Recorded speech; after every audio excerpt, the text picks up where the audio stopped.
जय हिंद, वंदे मातरम। स्वागत है आप सभी का गुरुजी वर्ल्ड एग्जाम स्टडी प्लेटफॉर्म में। राष्ट्र हित में शिक्षा, this is Dheeraj Dwivedi from Guruji world. दोस्तों, आज की है वीडियो ब्लूम टैक्सोनॉमी यानी आपके नाम। ऐसे एग्जाम में ब्लूम टैक्सोनॉमी यानी ब्लूम वर्गीकरण से क्वेश्चन आते हैं जिसमें बच्चा ये सोचता है कि अरे काश हमने अपने एग्जाम के पहले इस सिद्धांत को पढ़ लिया होता। बहुत ज्यादा पूछा जाता है प्रश्न, और प्रश्नों की बात करें तो प्रश्न कुछ इस तरीके से आता है। पहले हम पूरा चित्रात्मक तरीके से हम इस सिद्धांत को 10 मिनट में विश्लेषण करेंगे। चित्रात्मक होगा, कतई दिक्कत नहीं होगी, आप कहोगे अरे ये तो बहुत सरल था। और लास्ट में हम इस तरीके के क्वेश्चंस लगाएंगे। तो चलिए वीडियो स्टार्ट करते हैं। आज कंसंट्रेशन कतई नहीं तोड़ना है। डालिएगा पेन से ब्लूम टैक्सोनॉमी है क्या। एक एक क्वेश्चन, एक एक सिस्टम, एक एक पक्ष को बहुत बारीकी से समझ लेते हैं, बिल्कुल हंसते हंसते। देखिएगा कितना आसान कर देता हूं। ब्लूम टैक्सोनॉमी है क्या। ब्लूम टैक्सोनॉमी को कहा जाता है हिंदी में वर्गीकरण, यानी शैक्षिक उद्देश्यों का वर्गीकरण, या कह सकते हैं कि ब्लूम्स वर्गीकरण। देखिए पहला पॉइंट लिखिएगा कि बेंजामिन ब्लूम जो है, ये आप चेहरा देख रहे हो, ये ब्लूम साहब का है। बेंजामिन ब्लूम यह अमेरिका के निवासी थे, यानी एक अमेरिकन जो है साइकोलॉजिस्ट हैं। याद रखिएगा, वेरी वेरी मोस्ट इंपॉर्टेंट। जैसे जिस तरीके से आप मनोविज्ञान में पढ़ते हो पावलोव कहाँ के थे, तो रशियन साइकोलॉजिस्ट। इसी तरीके से आप थॉर्नडाइक की बात करते हो, इसी तरीके से आप पियाजे की बात करते हो, पियाजे आपके कहाँ के, स्विट्जरलैंड के। यहीं पर आपको ध्यान देना है कि बेंजामिन से अगर क्वेश्चन में आए कि ये कहाँ के थे, अमेरिका के, ठीक है ना। इन्होंने शैक्षिक उद्देश्यों का वर्गीकरण किया था। इस लाइन को जरूर नोट कीजिएगा। शैक्षिक उद्देश्यों का वर्गीकरण अगर देखा जाए तो इसी को कहा जाता है वर्गीकी सिद्धांत, यानी ब्लूम्स टैक्सोनॉमी। समझ में आया। किसका, एजुकेशनल, है ना। तो शैक्षिक उद्देश्यों का वर्गीकरण किसने किया, अगर ये क्वेश्चन आ जाए तो आंसर हो जाएगा ब्लूम साहब ने।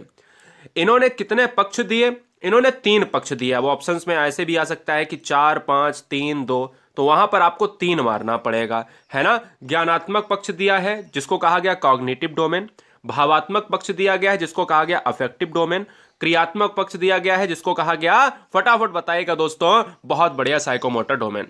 अगर मैं कह सकता हूं दोस्तों कि यहां पर 3 फैक्ट एग्जाम में और पूछे जाएं, फिर हम चलते हैं एक बढ़िया से चित्र के सहारे इस सिद्धांत को समझते हैं। भाई ब्लूम को अगर जाना नहीं, ब्लूम की किताब को नहीं जाना, और किताब ही एग्जाम में पूछ ली, क्योंकि एक किताब तो आती ही आती है कि टैक्सोनॉमी ऑफ एजुकेशनल ऑब्जेक्टिव जो है किसकी किताब है ना, बताइए। एजुकेशनल थ्योरी किसकी किताब है। तो इस तरीके की किताबें एग्जाम में आती हैं। तो मैंने अभी ऑलरेडी बताया कि बेंजामिन ब्लूम एक अमेरिकी मनोवैज्ञानिक थे जिन्होंने 1956 में प्रकाशित अपनी पुस्तक टैक्सोनॉमी ऑफ एजुकेशनल ऑब्जेक्टिव्स ये पुस्तक है, इसी में अपने सिद्धांत को दिया है जिसका नाम है ब्लूम्स टैक्सोनॉमी। यानी इसी पुस्तक को प्रकाशित किया 1956 में, और इसी पुस्तक में अपने सिद्धांत की व्याख्या की है। तो समझ गए ना, यह फैक्ट आपको याद रखना है। ये वाला फैक्ट मैं आपको ऑलरेडी बता चुका हूं। अब मैंने आपको अभी बताया है कि कितने पक्ष होते हैं, 3 पक्ष होते हैं। ये वाले 3 पक्ष होते हैं। अब 3 पक्ष में सबसे पहला जो पक्ष है वो ज्ञानात्मक पक्ष, इसी को आपको पढ़ना है, यही आपको पढ़ना है। नहीं तो आपको अरे तीनों पक्ष, इसी पक्ष से क्वेश्चन आते हैं, और यही पक्ष दोस्तों बहुत ज्यादा इंपॉर्टेंट है, क्योंकि अगर इसको पढ़ लिया तो एग्जाम क्लियर। ज्ञानात्मक पक्ष को देखिएगा, कॉग्निटिव डोमेन। इसका वर्गीकरण अगर पूछा जाए कि ज्ञानात्मक पक्ष मनोविज्ञान में किसने दिया, तो आंसर हो जाएगा ब्लूम ने दिया। कब दिया, 1956 में दिया। कौन सी किताब में दिया, तो टैक्सोनॉमी ऑफ एजुकेशनल ऑब्जेक्टिव्स में दिया। समझ में आया, ये याद रखिएगा। चलिए, ये किससे संबंधित है, यह मानसिक क्षमताओं से संबंधित है, आपके दिमागी सिस्टम से संबंधित है, आपके माइंड की कैपेबिलिटी से संबंधित है। इसके उद्देश्य को सरल से कठिन और शिक्षण अधिगम के निम्न स्तर से ऊंचे स्तर तक ले जाने के दृष्टिकोण को 6 भागों में बांटा हुआ है। अब आपको परेशान होने की जरूरत नहीं है। क्वेश्चन में जब आए ये बताओ कि ब्लूम का सिद्धांत कितने भागों में बटा हुआ है, तो मैंने कहा 3 भागों में बटा हुआ है, ज्ञानात्मक, भावनात्मक और क्रियात्मक। जब मैं पूछूं कि ज्ञानात्मक कितने भागों में बटा हुआ है, तब आप आंसर देंगे 6 भागों में बटा हुआ है। यह दिमाग में बैठा लो। और वो दोस्तों नीचे से ऊपर तक जाते हैं, कह नहीं रहा है कि लो लेवल से ऊंचे स्तर तक जाते हैं। अब ये लो लेवल ऊंचा स्तर क्या है, लो और हाई, हाई और लो, ये क्या है। देखिए कितना आसान है। देखिए दोस्तों, यही 6 स्तर है, 1, ये 2, ये 3, ये 4, ये 5, ये 6, यहीं से क्वेश्चन आता है। और इसकी इंग्लिश इधर है कि ज्ञान को नॉलेज कहा गया, समझबूझ को कहा गया अंडरस्टैंडिंग कहा गया, अनुप्रयोग को एप्लीकेशन कहा गया, विश्लेषण को एनालिसिस कहा गया, संश्लेषण को सिंथेसिस कहा गया, मूल्यांकन को एवोल्यूशन कहा गया। यही दोस्तों है हिंदी और अंग्रेजी का यहां पर बेजोड़। अब इन 6 पॉइंट को, इन 6 पक्षों को, इन 6 भागों को अगर आप देख लेते हो तो मैं ये कहता हूं कि आपका ब्लूम टैक्सोनॉमी सिद्धांत क्लियर।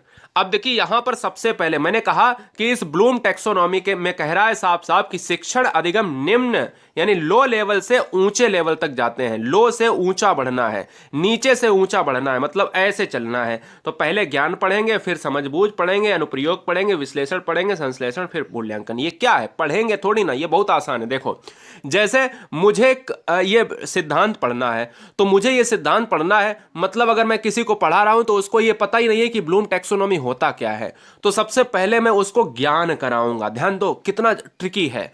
मैं सबसे पहले उसे ज्ञान कराऊंगा कि भैया एक ब्लूम टैक्सोनॉमी का सिद्धांत भी होता है आपके सिलेबस में।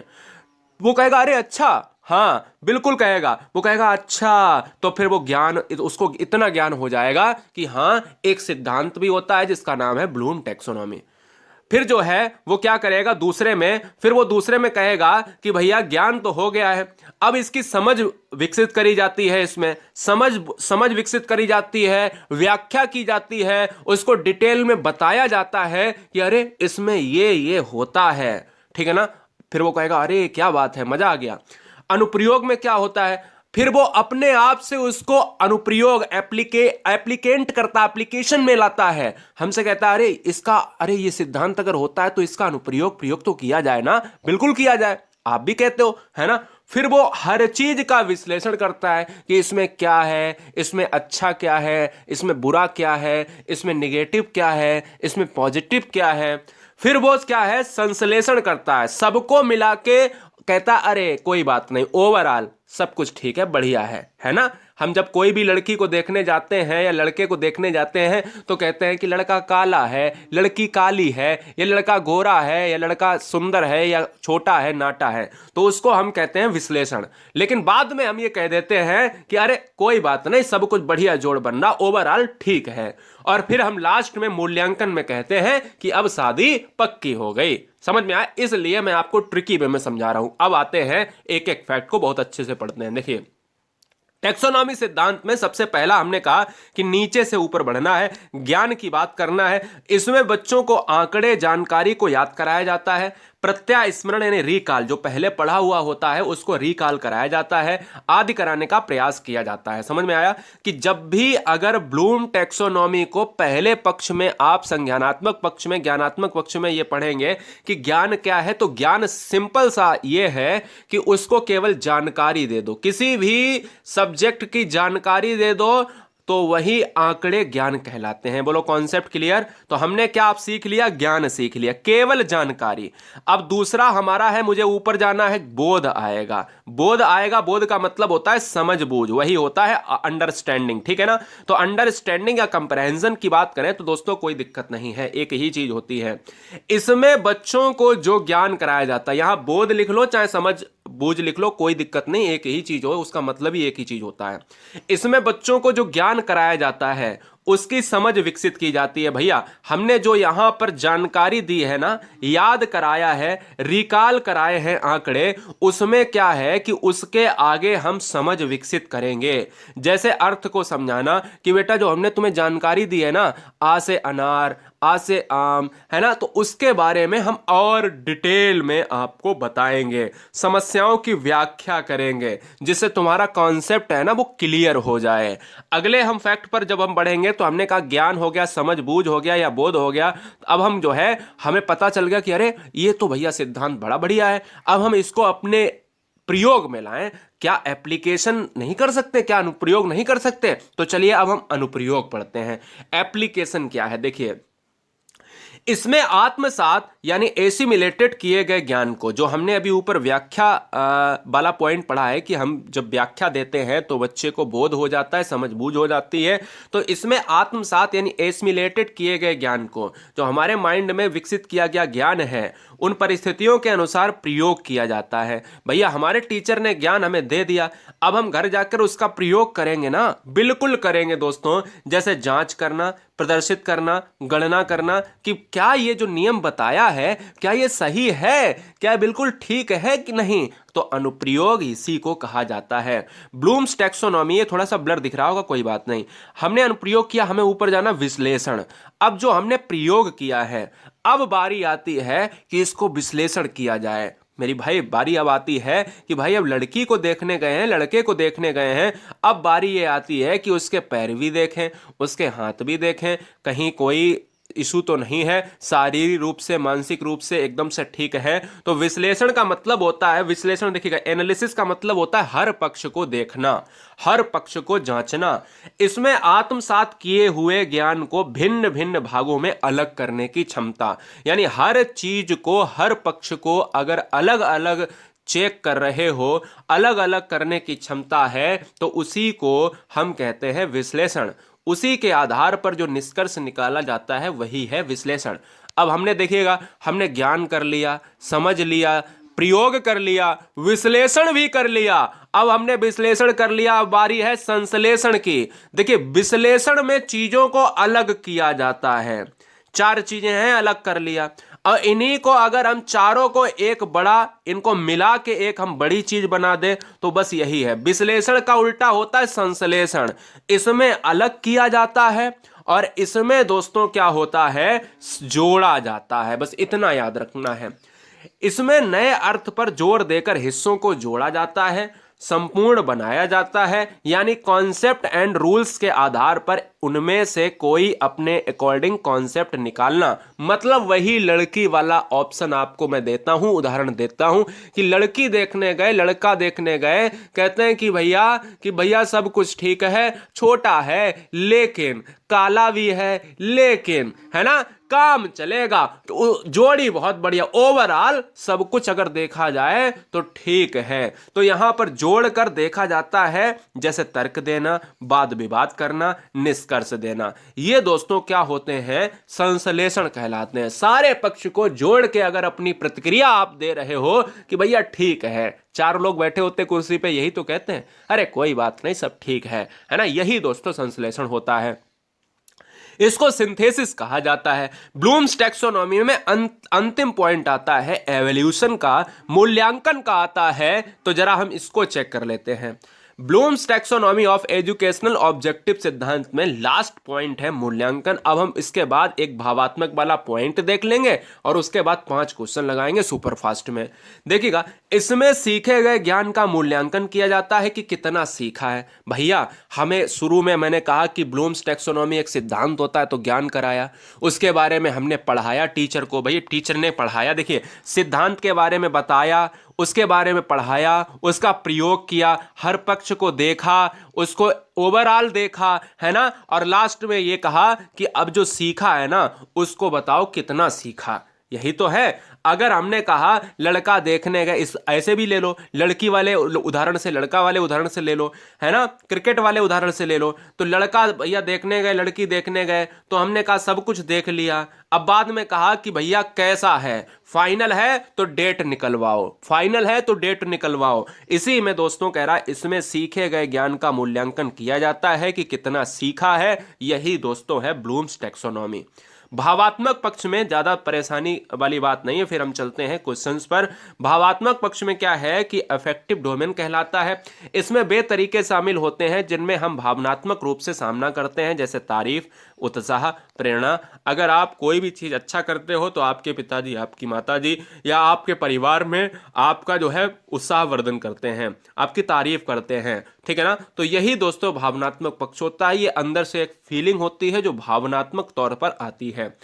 भावनात्मक पक्ष को 5 भागों में बांटा गया है, इस चीज को आप याद रखिएगा। फिलहाल एक और चीज मैं आपको जोड़ना चाहूंगा, यहां पर एक चीज मैं आपको जोड़ना चाहूंगा कि क्वेश्चन में अगर आ जाए कि ब्लूम्स टैक्सोनॉमी, ब्लूम जो टैक्सोनॉमी सिद्धांत है दोस्त, ब्लूम टैक्सोनॉमी जो सिद्धांत है, टैक्सोनॉमी जो सिद्धांत है दोस्तों, उसको जो है दोबारा उसको चेंज कब किया गया, कौन से सन में किया गया है? तो 2001 में किया गया है, डेविड कृतवाल के द्वारा किया गया है। क्लियर है? ये बात दिमाग में बैठा लेना है कि 2001 में जो है ब्लूम टैक्सोनॉमी में संशोधन भी हुआ है। तो चलिए अब हम वीडियो स्टार्ट करते हैं क्वेश्चंस वाली, और क्वेश्चंस वाली वीडियो में 5 क्वेश्चन लिए हैं हमने।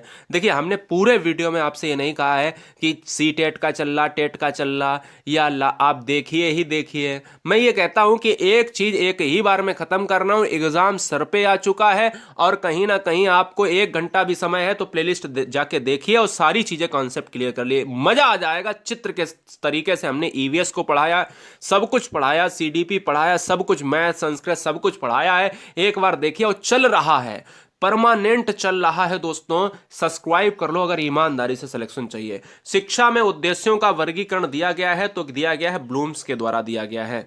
संज्ञानात्मक क्षेत्र का उच्चतम स्तर क्या है? तो बताइए। उच्चतम स्तर संश्लेषण होगा, व्यापक होगा, विश्लेषण होगा, मूल्यांकन होगा।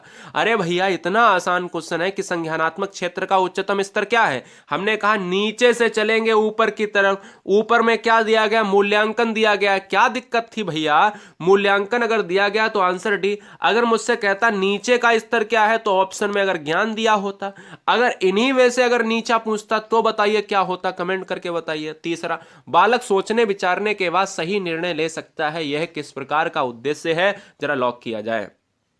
देखिए दोस्तों, बालक सोचने विचारने के बाद सही निर्णय ले सकता है, यह जो है किस तरीके का उद्देश्य है? तो मैं ये कह सकता हूं कि जो बच्चा क्या है, जो बच्चा मूल्यांकन की तरफ जो है जा रहा है बिल्कुल सही हो जाएगा। क्यों?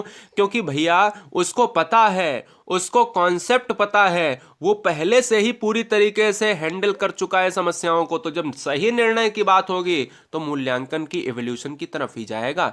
चौथा नंबर देखिए, ब्लूम के वर्गीकरण के 3 ज्ञान क्षेत्र हैं। अब देखिए मैंने इस वीडियो में इस 1-2 पॉइंट तो पढ़ा है, लेकिन तीसरा वाला पॉइंट जो हमने ऊपर वाले सिस्टम में नहीं पढ़ा, जो जब वीडियो स्टार्ट किया था हमने कहा जो ब्लूम टैक्सोनॉमी के 3 सिद्धांत, 3 जो है पक्ष होते हैं, ज्ञानात्मक होता है, भावनात्मक होता है, क्रियात्मक बताया था, तो क्रियात्मक भी नहीं दिख रहा है। अब क्या करोगे? और क्वेश्चन मैंने यही वाला पहले दिखाया था आपको कि ऐसे क्वेश्चन आते हैं।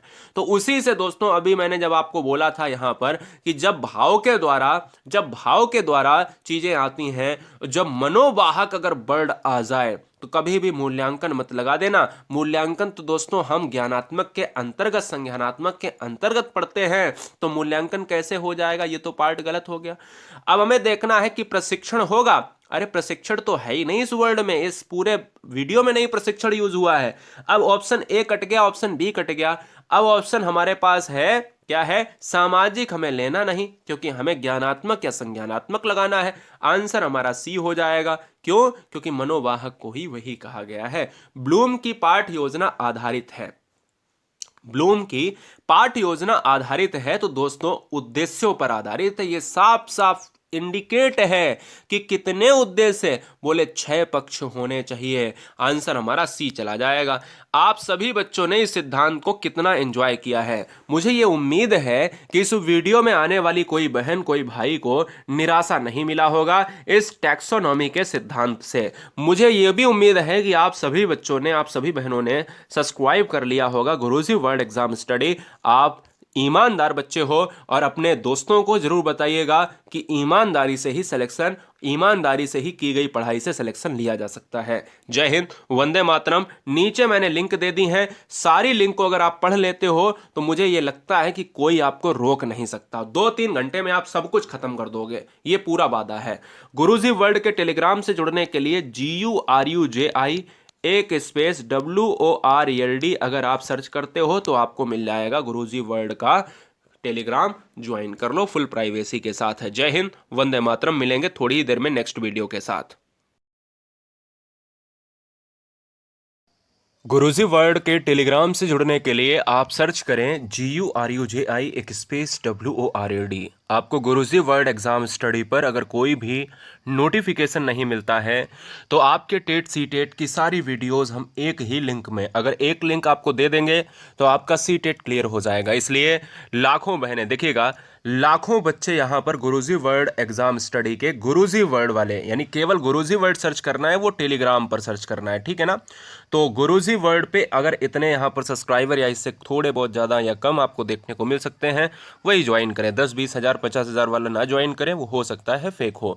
तो याद रखिएगा, ये टेलीग्राम आपके लिए बहुत ज़रूरी है। यहाँ पर बहुत तेज़ी से अपडेट आपको हर चीज़ की मिलती है अगर आपको शिक्षक और शिक्षिका बनना है।